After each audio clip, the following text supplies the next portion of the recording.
ಹತ್ತಾರು ಭಾಷೆಗಳ ಹೆತ್ತೋಳಮ್ಮ, ನಿನ್ನ ಮಡಿಲಲ್ಲಿ ಗಂಗೆ ತುಂಗೆ ನಗುತ್ತಾರಮ್ಮ. ಅನ್ಯರು ಬಂದರು ಮುದ್ದಾಡುವ ತಾಯಿ, ನಮ್ಮೋರ ಅಪ್ಪಿಕೊಂಡು ನಲಿದಾಡುವೆ. ಭೂಗೋಳದ ಹೇ ನನ್ನ ನೆಲ, ಇದು ನನ್ನ ಜಲ, ನನ್ನ ಜನಮನ ಎಂದಿಗೂ ನಗುತ್ತಿರಲಿ. ಬಾನಂಗಳದಿ ಹಾರಾಡುತ್ತಲಿ, ಆ ತಿರಂಗ ಧ್ವಜವೇ ಕಾಣಿಸಲಿ. ಭಾರತಾಂಬೆ ನಿನ್ನ ಜನ್ಮದಿನ, ಭಾರತೀಯರ ಶೌರ್ಯ.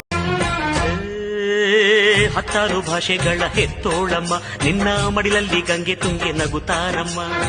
ಅನ್ಯರು ಬಂದರು ಮುದ್ದಾಡುವ ತಾಯಿ, ನಮ್ಮೋರ ಅಪ್ಪಿಕೊಂಡು ನಲಿದಾಡುವೆ. ಭೂಗೋಳದಲ್ಲಿ ಒಂದು ಜ್ಯೋತಿ ಇದೆ, ಅದಕ್ಕೆ ಭಾರತ ಮಾತೆ ಎಂಬ ಹೆಸರು ಇದೆ. ಲೋಕವೇ ಮೆಚ್ಚುವಂತ ಗೀತೆಯು ಇಲ್ಲಿ ಇದೆ, ವಂದೇ ಮಾತರಂ ಎಂಬ ನಾಮ.